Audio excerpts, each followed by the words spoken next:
Yeah. So it's like this total misconception out there that people of color don't get sunburned. Do you get sunburned? Hey man, I'm juicing. He's juicing right now. What are you drinking? Now this is called attention vitamin water. If people don't understand, this has caffeine in it. I got a game. Did you check with your doctor? I got a game later on. Okay. I got a game later on, so I'm actually that.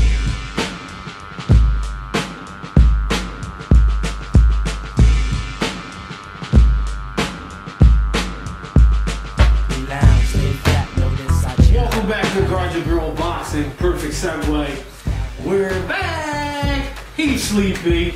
He beat Coltrane. Shout out to the brass. Yes, the brass is in still full effect. Ride or die, Big Mike. They're like knockouts, docs. Shout out to the volleyball on the West Coast. Even shout out to my man BJ Murray doing his thing out there. Guard Your Girl Boxing, Ray King, all y'all dudes, Dirk Diggler, Jafar, Money Meg. The good old days. Shout out to everybody on the board that's been holding us down. When it used to be boxing, the good old days. We have fights, but the great thing about being on this little hiatus we've been on, I mean, it's not great for the sport of boxing, but for us, that we didn't miss a whole lot. What you doing? Because nothing happened. Where were you? What was you doing? Oh man, real life stuff, man, catches up with all of us, man. We just talking about just trying to find 3 hours to get a nap in. Yeah. You guys get older, you'll be able to relate to what we're talking about. So, before we go on, man, like much as I want to continue to joke and talk about, you know, the big fight that's coming up in 2 weeks, we gotta, you know, get into this situation with Paul the Punisher Williams, which is a sad tragedy. What Paul, 30 years old? He's 30 years old. Yeah. You know, technically Paul didn't even really, in my opinion, scratch the surface of boxing because he didn't get those great fights because of the politics or whatever in the sport. And it wasn't his fault. But boxing aside, man, right now, Guard Your Girl Boxing, our thoughts, our prayers goes out to Paul Williams, man. Hopefully he can defy the odds and be able to walk again. You know, for those out there who don't know, Paul Williams is currently, you know, being he's paralyzed right now from the waist down.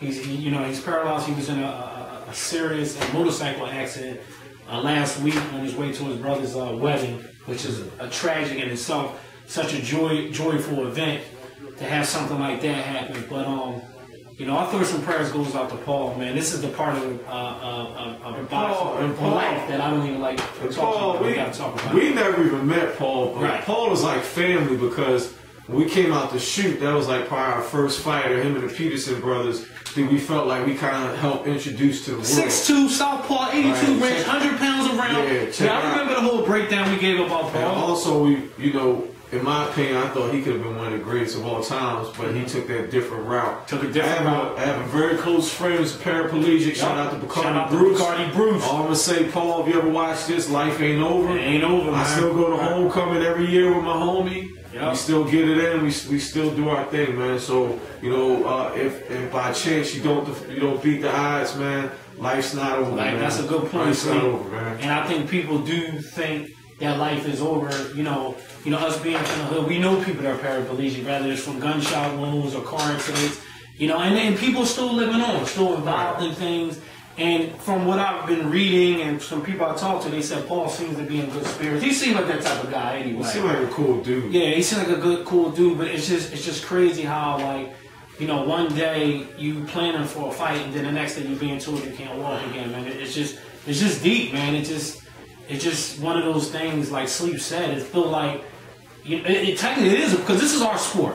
At the end of the day, we complain and we bitch about it, but this is our sport. We love all the participants in the sport. So when something happens to one of our brothers, man, we feel some type of way. So, again, man, thoughts and prayers out to Paul Williams. Also, man. Johnny Tapia. Johnny Tapia, rest in peace, a gangster from the past. Shout out to... I mean, sadly, it seems like when it happens in the sport, it comes in threes. Hopefully, it's nobody else. Nobody else, man. And, we've been getting some, you know, tough blows. Like, let's stay away from that to what we've been doing with all these cancellations. Right, the cancellations. Just the fights. What do you want to start with? You want to start with the American and Lamont Peterson since we kind of closer to that situation than the others? Yeah, we can start there. Yeah, we'll start there. You know what I'm saying? Anybody that's been following GYGB know the Peterson brothers is our peoples. Shout out to Barry Hunter.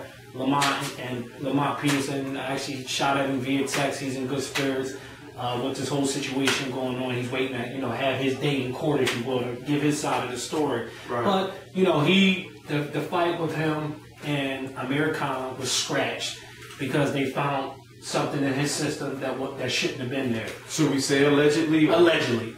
This is because it's all. I mean, the voluntary drug committee, which Lamont Peterson and his camp actually wanted to happen. Shout out to Floyd, who a lot of people criticize for this whole voluntary blood thing. But you're seeing it's more prevalent in boxing now. Sidebar: Floyd, Money Mayweather Jr. There's never been an athlete, I'm not going to say of color because you have your Oscar De La Hoyas. Right. Mm-hmm. African American athlete. Right. There's never, and I'm talking about all sports, there's never been an athlete to control his situation the way this man has controlled it. He has, like him or hate him, he's controlled it. He's controlled this whole situation. He had the biggest purse given to a fighter in a lot of history last fight. It's almost to the point he could fight Chew and it'll sell out. Floyd is like, we saw it somewhat with Roy, but Floyd is at the apex of it. No doubt. And the purses he's getting, the way the sport is molding and shaping. Right. And now let's get props to Oscar, because Oscar was his dance partner. Oscar was his dance partner, and I still personally believe that behind the scenes that they kind of show Floyd how to get to a buck. Yeah, that camp, Richard Schaefer. They go through Oscar to do everything else. So him hanging with Al Heyman as his manager, who's a successful person, created his own entity in himself. For him being around all these. What's our man on Welcome Back Carter, Pulp Fiction? Man. My man who owned planes and stuff. I forget, but that's Oscar. He's the dance part. He can do all the dance. John Travolta. Yeah. You remember John Travolta in Pulp Fiction? They started dancing and they was snorting and doing all types of stuff. Had to give the little thing to the woman. Let's get back to the juice. So let's get back to the juicing. It all relates. So Lamont Peterson was injected with some pellets, allegedly. He had to swallow it. Yeah, okay. So anyway, the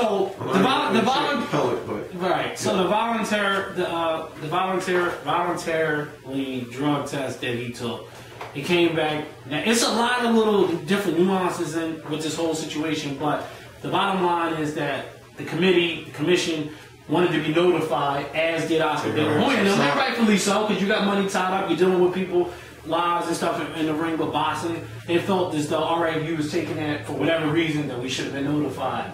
They weren't notified, and so the fight essentially got wiped out. And Lamont's probably going to lose his belt. I'm hearing that they're trying to reverse his decision. And this falls right in their hands, because I don't think they want to fight Lamont anyway. Right. So they're trying to get him out the way. Well, we'll see how that turns out. Well, so, what is your take on the whole... when you had the whole situation, before that, you had the situation what was going on. It ain't the first time this happened. The first decision, and the guy, they said that the freelancing guy who was... A lot of stuff was happening. The referee, the judge.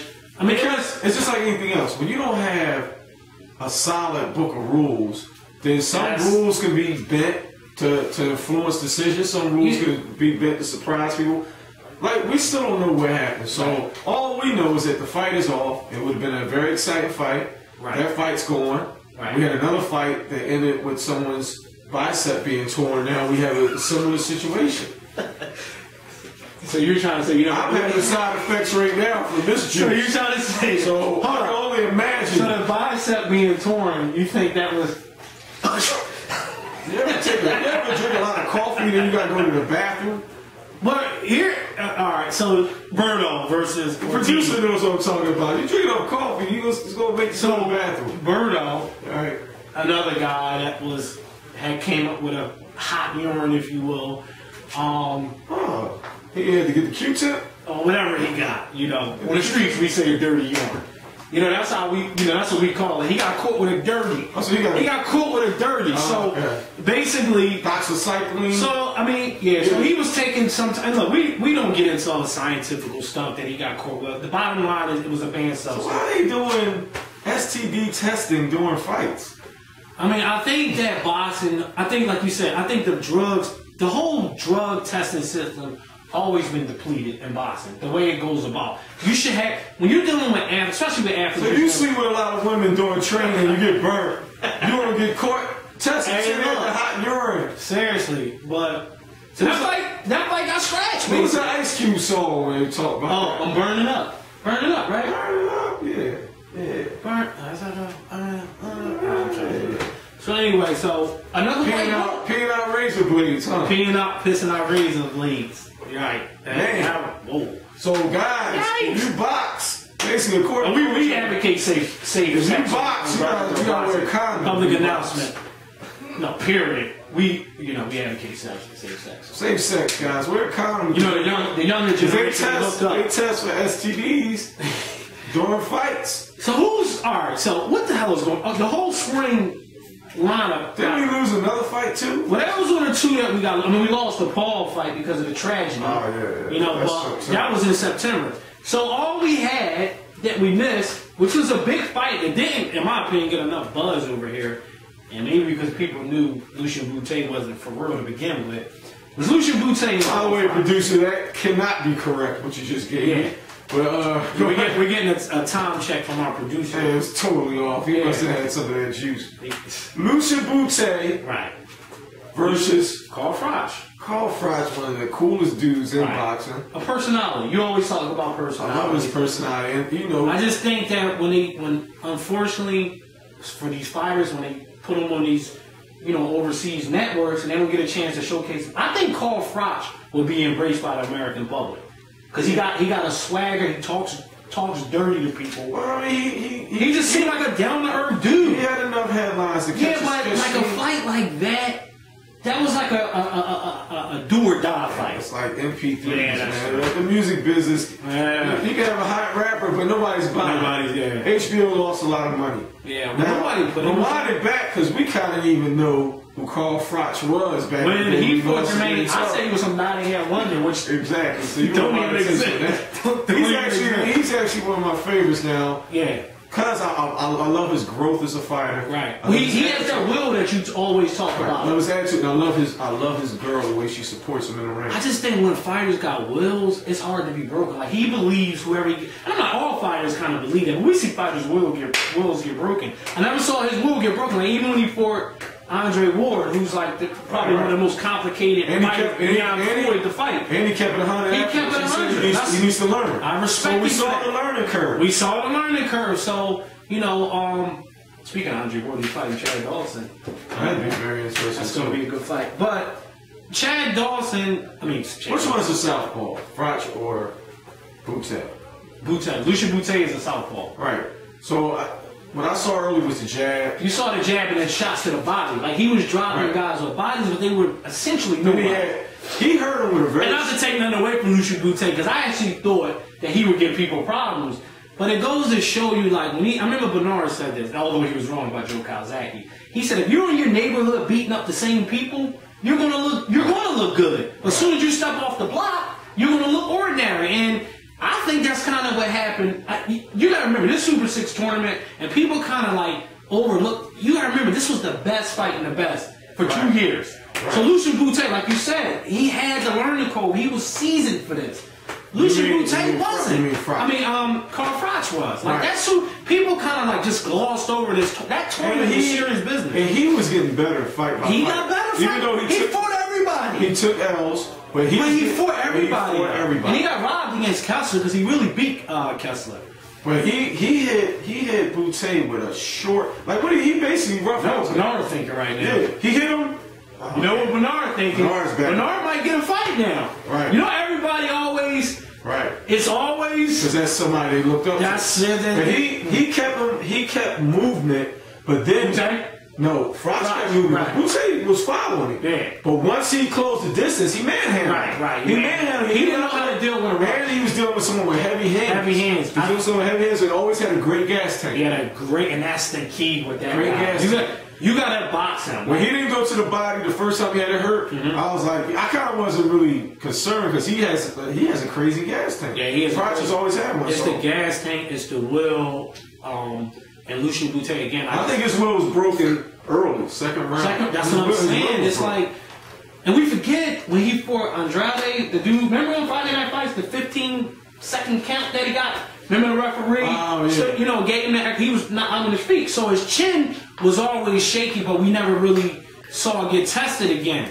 And so it's not like he didn't have it. I mean, what I'm saying, it's not like he didn't. What's next for Bute? What's next? Lucian Bute, I think his career is over. And I don't like writing fighters off. It's not over. Yeah, actually it is. Fighting at a higher level like that. Draw. Even Carl Froch said it. I just think that, yeah, he'll fight a bunch of bums in Canada and make money, but I just think that, I don't think he can beat, well, let me rephrase He's that. not from Canada. Well, that's his adopted home. Okay. He's Romanian, but he lit by. I always had visions of me driving over the border to Canada for some reason.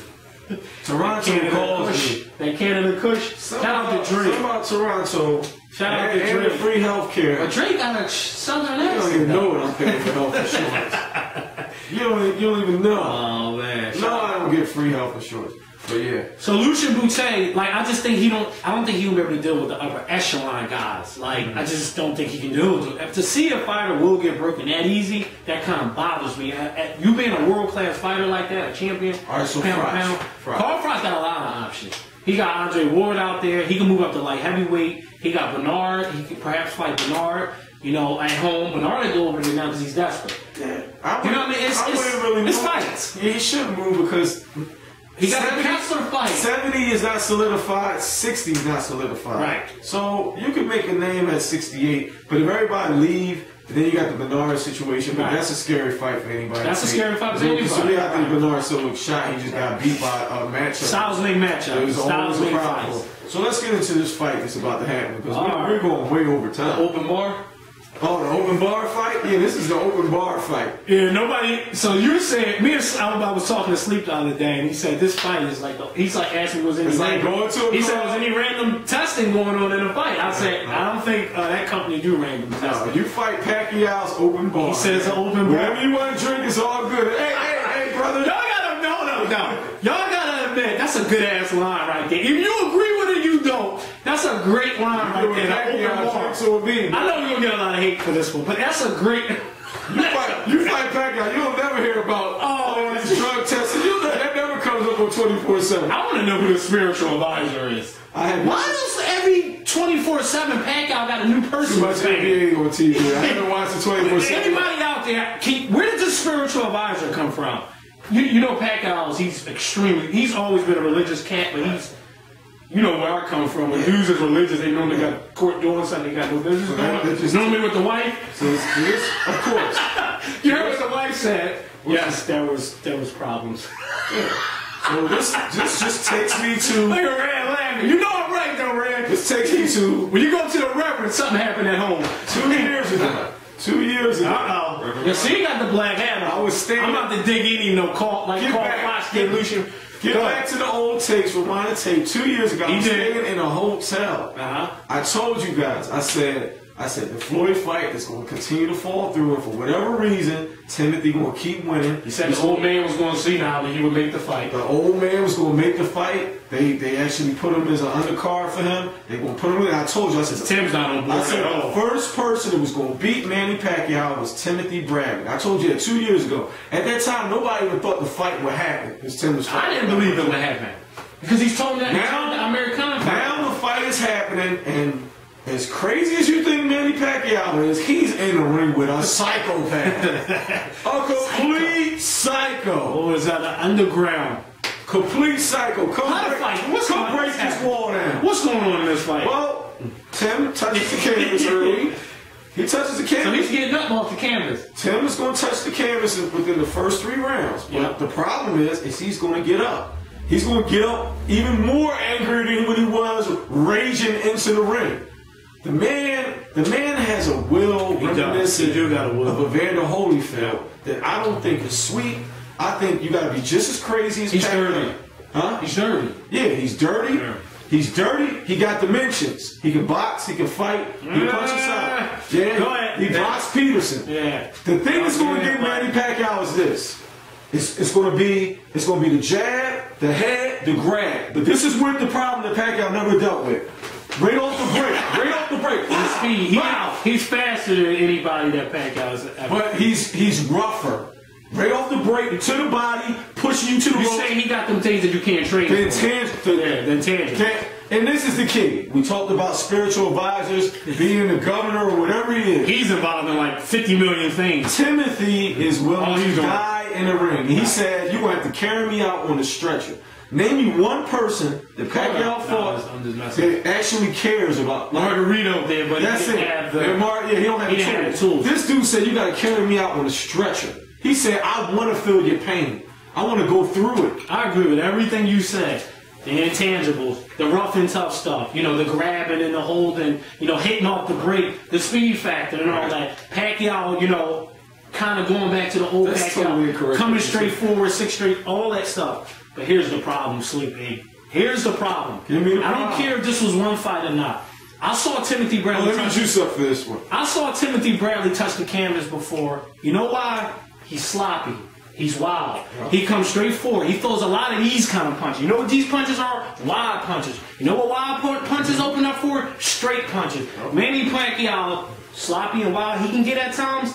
He got one of the best straight left hands I've ever seen in boxing. And you start off with a feint right, and Timothy gonna be right there. All that stuff you saying, like Hatton tried to do. Now, granted, he's 10 times the fighter Ricky Hatton ever was, but it's still the same style coming forward. He gonna get bit with the right feint and the straight left. I'm telling y'all, that's the punch.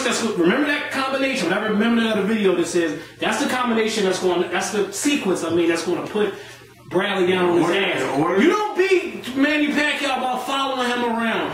What do? You set traps for Manny Pacquiao. Juan Manuel Marquez. What did he do? He patiently waited. Wow. He patiently waited. You can't follow that dude around. This is as De La Hoya, as Margarito, as Cotto. Yep. All those people that follow him. This is what people are forgetting. This is what people are forgetting. He can box. This is what people keep forgetting. I don't have no evidence in it. If you think he's bum rushing Manny in the beginning, he is. No, he's not. Okay. He's not. Of course he's going to bum rush an older fighter. Of course he's going to do that to, what's my man name from... and he's littler than Manny, too. Let's not forget that. He's not big as you think he is compared to Manny. You give Manny a little John Travolta, Manny looks like this again. Shane, yeah, that's true. Shane gave him back. I'm saying he didn't have but he still made Pacquiao look sloppy at times because of the anybody who gives him footwork makes him look sloppy. And then, you know, Marquez made him look horrible. Because he boxed him. He boxed him, but he gave foot movement. He frustrated that's all part of boxing. Right. He frustrated him. And also, Manny couldn't hurt Marquez. Because he never got combinations. Because the shots weren't landing clean. And he wasn't because you know why? He's not a dummy just walking in the punches.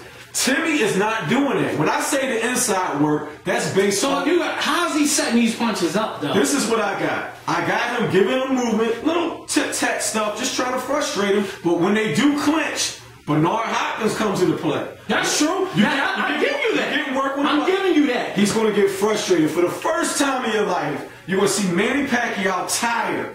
First time in your life. Well, I seen him tired in the Marquez fight. 8th round, Manny Pacquiao's going to be fatigued. He's going to be extremely concerned, and he's going to black out. He's not going to listen to Freddie Roach anymore. And then comes the torture chamber. Rounds 9. This guy was prepared for this segment. No, everything's off the dome. Rounds 9 and 10 will be the torture chamber when you see a tired... I don't even think the fight's going. When you see a tired Manny Pacquiao and you see Manny Pacquiao get stopped in the 10th round.